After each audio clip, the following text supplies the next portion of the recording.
नमस्कार, दिन भर की बड़ी खबरों में आपका स्वागत है। मैं हूं परवीन शेख।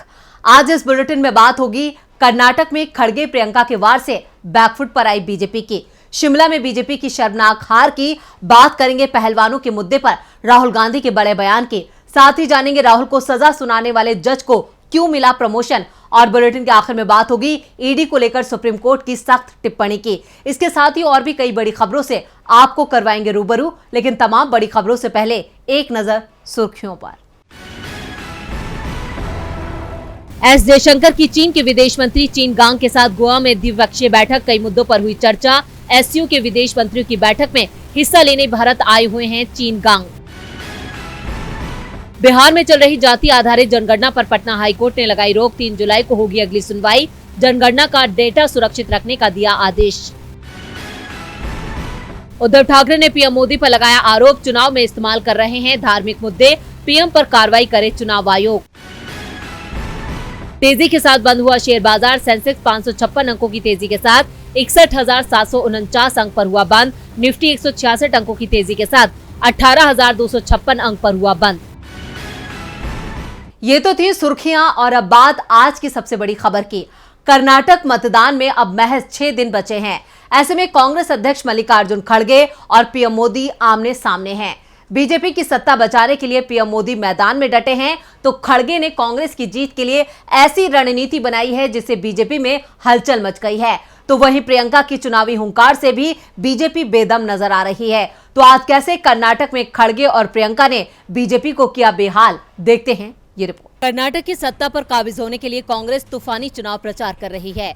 कांग्रेस अध्यक्ष मल्लिकार्जुन खड़गे राज्य में तूफानी प्रचार अभियान पर हैं। खड़गे लगातार पार्टी और कार्यकर्ताओं में जोश भर रहे हैं। आज खड़गे ने 4 कार्यक्रमों में हिस्सा लिया, जिसकी शुरुआत शोरापुर से सुबह 11 बजे हुई। आज शाहपुर में खड़गे ने पीएम मोदी को आड़े हाथों लेते हुए कहा, मोदी जी कहते हैं मैं गरीब हूँ, मुझे गालियां दी। खड़गे जी ने और उनके बेटे ने भी मुझे कुछ बोला। ये सब कितनी बार बोलेंगे, रोइए मत। आपको अच्छी जगह मिली है, जनता का उद्धार कीजिए, गरीबों का कल्याण कीजिए। स्टार प्रचारक और कांग्रेस महासचिव प्रियंका गांधी ने आज राज्य में 2 जनसभाएं की। प्रियंका ने आज कर्नाटक के कोपल में कनकगिरी मंदिर में पूजा अर्चना कर देश की सुख शांति और समृद्धि की कामना करते हुए अपने चुनाव अभियान को धार दी। कनकगिरी में आज प्रियंका ने बड़ी जनसभा को संबोधित किया, जहां लोगों की जबरदस्त भीड़ दिखी। प्रियंका ने बीजेपी पर निशाना साधते हुए कहा, अर्जुन का ध्यान अपने निशाने से बिल्कुल नहीं भटकता था। कर्नाटक के बहनों और भाइयों, आप अर्जुन बन जाओ। अपना ध्यान अपने भविष्य पर रखो, अपनी समस्याओं पर, अपने विकास पर, अपने बच्चों के भविष्य पर रखो, उसे भटकने मत दो। अपने इस बयान से प्रियंका ने बीजेपी के बजरंग बली वाले मुद्दे की हवा निकाल दी है। खड़गे और प्रियंका के इन जुबानी हमलों से कर्नाटक में बीजेपी बैकफुट पर नजर आ रही है। तो वहीं कांग्रेस प्रदेश अध्यक्ष डीके शिवकुमार ने भी बजरंग बली को लेकर कहा है कि कांग्रेस के सत्ता में आते ही वो भगवान बजरंग बली के बड़े मंदिरों का निर्माण करवाएंगे। कांग्रेस के इस दाव से बीजेपी पस्त हो गई है। तो वहीं राज्य में बीजेपी की तरफ से सीएम योगी और पीएम मोदी ने चुनाव प्रचार की कमान संभाल रखी है। लेकिन इस बार कर्नाटक की जनता बीजेपी के झांसे में आती नजर नहीं आ रही है। कर्नाटक में कांग्रेस के दांव से बीजेपी बेहाल है। शिमला में भी बीजेपी का हाल बुरा है। बीजेपी के राष्ट्रीय अध्यक्ष जेपी नड्डा के गृह राज्य में बीजेपी को झटके पर झटके लग रहे हैं। 5 महीने पहले ही बीजेपी को हिमाचल विधानसभा चुनाव में हार का सामना करना पड़ा था। इसके बाद नजरें टिकी हुई थी शिमला नगर निगम पर, जहां आज काउंटिंग थी। तो क्या रहे परिणाम, देखते हैं ये रिपोर्ट। बीजेपी अध्यक्ष जेपी नड्डा के गृह राज्य हिमाचल प्रदेश में पार्टी लगातार कमजोर होती जा रही है, तो दूसरी ओर कांग्रेस की लोकप्रियता बढ़ती जा रही है। 5 महीने पहले राज्य विधानसभा चुनाव में बीजेपी को करारी हार मिली थी। कांग्रेस के सुखविंदर सिंह सुक्खू राज्य के सीएम बने और 5 महीने में ही उनकी परीक्षा हो गई और इस परीक्षा में कांग्रेस एक बार फिर पास हुई है। 34 सीटों वाले शिमला नगर निगम पर कांग्रेस ने फिर कब्जा कर लिया है। दूसरी ओर बड़े बड़े दावों के साथ चुनाव लड़ रही बीजेपी के हिस्से में करारी हार आई है, जबकि आम आदमी पार्टी के सभी उम्मीदवारों की जमानत ही जब्त हो गई है। शिमला नगर निगम के जो चुनाव परिणाम घोषित हुए हैं, उनमें कुल 34 सीटों में से कांग्रेस को 24, बीजेपी को 9, सीपीएम को 1 सीट पर जीत मिली है। यानी विधानसभा के बाद बीजेपी को एक और चुनाव में हार मिली है। चुनाव परिणाम को लेकर सीएम सुखविंदर सिंह सुक्खू ने ट्वीट किया। उन्होंने लिखा, शिमला नगर निगम में जहां 10 साल बाद पार्टी सिंबल पर चुनाव हुए, मैं हिमाचल के लोगों को उनके ऐतिहासिक जनादेश के लिए धन्यवाद देता हूं। शिमला नगर निगम में कांग्रेस अपने अब तक के सबसे ऊंचे आंकड़े पर पहुंची है। ये जनादेश हमारी सरकार और विकासात्मक राजनीति में हिमाचल प्रदेश के लोगों के विश्वास की पुष्टि करता है। साफ है कि हिमाचल में कांग्रेस सरकार के फैसलों पर शिमला की जनता ने भी अपनी मोहर लगा दी है। शिमला में मिली बड़ी जीत से कांग्रेस का जोश हाई है, तो इधर पहलवानों के धरने से मोदी सरकार का जोश ठंडा है। पहलवानों का धरना लगातार 12वें दिन भी जारी है। उन्हें अभी भी इंसाफ का इंतजार है। रोज नए खुलासों के बीच अब सुप्रीम कोर्ट से भी पहलवानों को राहत नहीं मिली है। इस बीच धरना स्थल पर बवाल ने दिल्ली पुलिस को भी सवालों में ला दिया है। दिल्ली के जंतर मंतर पर पहलवानों का प्रदर्शन आज 12वें दिन भी जारी है।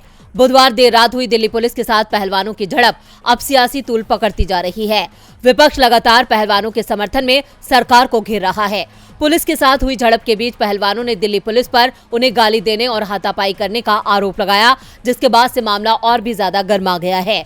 बुधवार की घटना के बाद दिल्ली महिला आयोग की प्रमुख स्वाति मालीवाल, दिल्ली सरकार में मंत्री सौरभ भारद्वाज, विधायक कुलदीप समेत कई नेता जंतर मंतर पहुंचे, जिन्हें दिल्ली पुलिस ने हिरासत में ले लिया है। दिल्ली पुलिस से झड़प के बाद गुरुवार को पहलवानों ने कहा कि हम सभी मेडल्स भारत सरकार को लौटा देंगे, जिसके बाद कांग्रेस नेता राहुल गांधी भी पहलवानों के समर्थन में उतरे और सरकार की जमकर क्लास लगाई। उन्होंने कहा, देश के खिलाड़ियों के साथ ऐसा बर्ताव बहुत ही शर्मनाक है। बेटी बचाओ बस ढोंग है। असल में भाजपा भारत की बेटियों पर अत्याचार करने से कभी पीछे नहीं हटी है।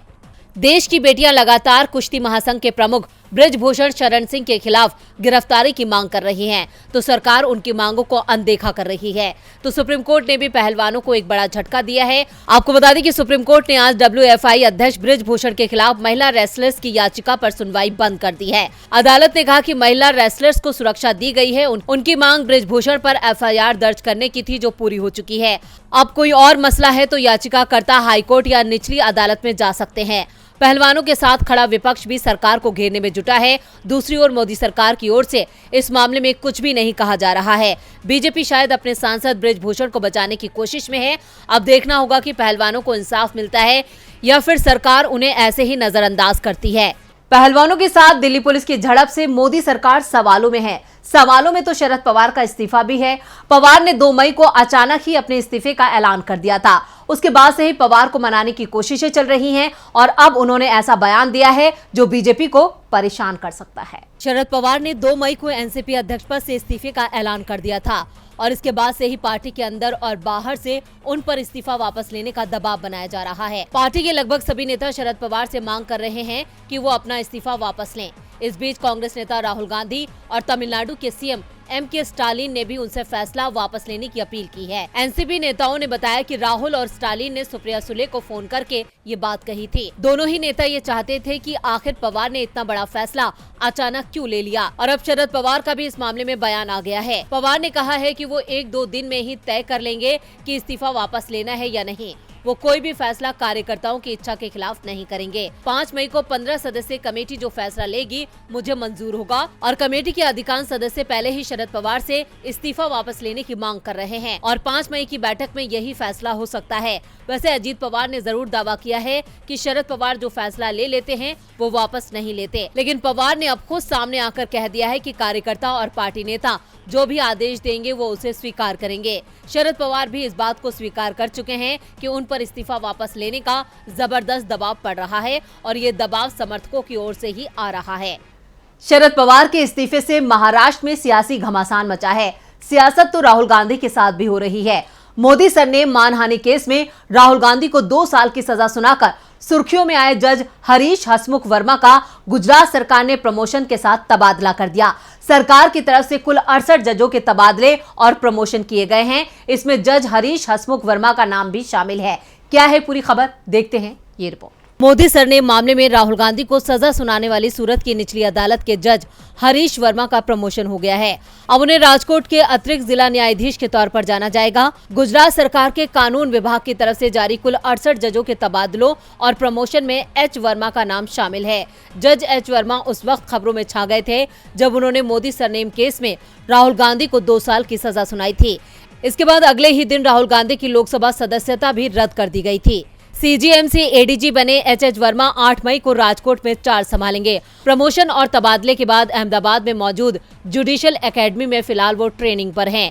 ADG बने H वर्मा वडोदरा के ही रहने वाले हैं। उन्होंने अपनी पढ़ाई वडोदरा के महाराजा सयाजीराव यूनिवर्सिटी से की है। वो शुरुआत में गुजरात सरकार के लीगल सेक्रेटरी भी रह चुके हैं।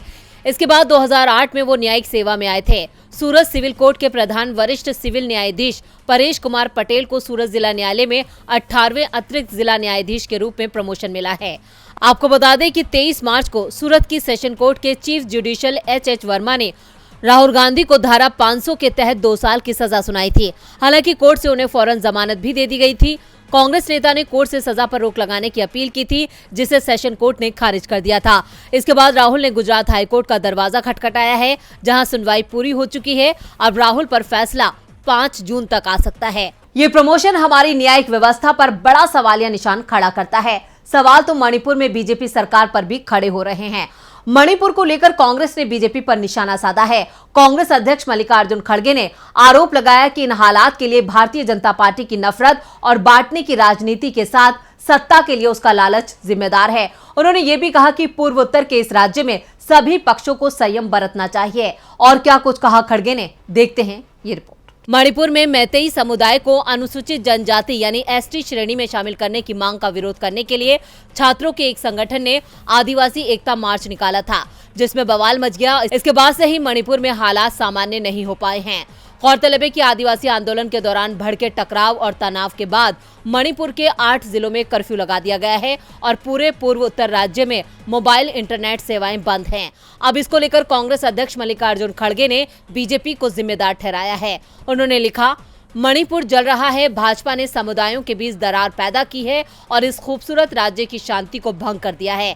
भाजपा की नफरत और विभाजन की राजनीति तथा सत्ता का लालच इस समस्या के लिए जिम्मेदार है। खड़गे के इस ट्वीट के बाद अमित शाह ने मणिपुर के सीएम एन बीरेन सिंह से बातचीत की और आदिवासी आंदोलन के दौरान हुए टकराव के बारे में जानकारी ली। तो वहीं भारतीय महिला मुक्केबाज मैरी कॉम ने ट्वीट कर पीएम मोदी से मदद मांगी। मैरी कॉम ने देर रात करीब 2:45 बजे ट्वीट करके लिखा, मेरा राज्य मणिपुर जल रहा है, कृपया मदद कीजिए। मैरी कॉम ने अपने इस ट्वीट में पीएम मोदी, पीएम कार्यालय, गृह मंत्री अमित शाह और रक्षा मंत्री राजनाथ सिंह को टैग करते हुए मणिपुर में आगजनी की फोटो शेयर की है। मणिपुर में सेना और सशस्त्र बलों की मदद से टकराव पर काबू पा लिया गया है। आपको बता दें कि बीते बुधवार को मैतेई समुदाय को एसटी श्रेणी में शामिल करने की मांग का विरोध करने के लिए ऑल ट्राइबल स्टूडेंट्स यूनियन की ओर से मार्च बुलाया गया था। इसी मार्च के दौरान चूराचांदपुर में टकराव हो गया। पुलिस ने आंसू गैस के गोले दागे और हालात को बिगड़ता देख सेना को बुलाना पड़ा। और बुलेटिन के आखिर में बात ईडी को लेकर सुप्रीम कोर्ट के सख्त रुख की। ईडी के प्रमुख संजय कुमार मिश्रा का कार्यकाल मोदी सरकार ने तीसरी बार बढ़ा दिया है, जिसको लेकर सुप्रीम कोर्ट ने केंद्र सरकार से पूछा है कि क्यों ईडी के डायरेक्टर संजय कुमार मिश्रा को 3 बार एक्सटेंशन दिया गया है। इसके साथ ही सुप्रीम कोर्ट ने और भी कई सवाल सरकार से पूछे हैं। क्या है पूरी खबर, देखते हैं ये रिपोर्ट। प्रवर्तन निदेशालय के निदेशक संजय कुमार मिश्रा को क्यों दिया जा रहा है बार बार विस्तार? क्या है इसके पीछे की वजह? क्या कोई दूसरा काबिल अफसर नहीं है? ये सवाल उठाकर सुप्रीम कोर्ट ने केंद्र सरकार को कटघरे में खड़ा किया है।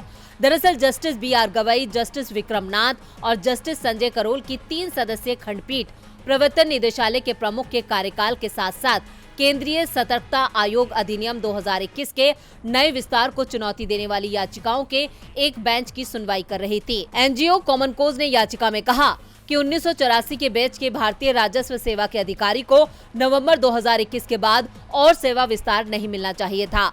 मामले की सुनवाई करते हुए खंडपीठ ने तब सवालों की झड़ी लगा दी जब सॉलिसिटर जनरल तुषार मेहता ने संजय कुमार मिश्रा को तीसरी बार सेवा विस्तार दिए जाने के केंद्र के फैसले को इस आधार पर सही ठहराते हुए केंद्र का बचाव करने की कोशिश की कि इस साल फाइनेंशियल एक्शन टास्क फोर्स की बैठक आयोजित होनी है। इस दौरान सुप्रीम कोर्ट ने संजय कुमार मिश्रा को तीसरी बार सेवा विस्तार दिए जाने पर सख्त रुख अपनाया। कोर्ट ने केंद्र सरकार से सवाल किया और पूछा, क्या एक व्यक्ति इतना अपरिहार्य हो सकता है? क्या एजेंसी में कोई दूसरा काबिल और सक्षम अधिकारी नहीं है जिसे इस पद पर बिठाया जा सके? खंडपीठ ने कहा कि आपके अनुसार ईडी में कोई और काबिल नहीं है। फिर 2023 के बाद एजेंसी का क्या होगा जब वो सेवानिवृत्त हो जाएंगे? अब सुप्रीम कोर्ट ने इस नियुक्ति को लेकर सवाल उठाए हैं, जिसके बाद देखना होगा कि केंद्र सरकार क्या जवाब देती है। तो आज इस बुलेटिन में इतना ही। देखते रहिए DB लाइव। नमस्कार।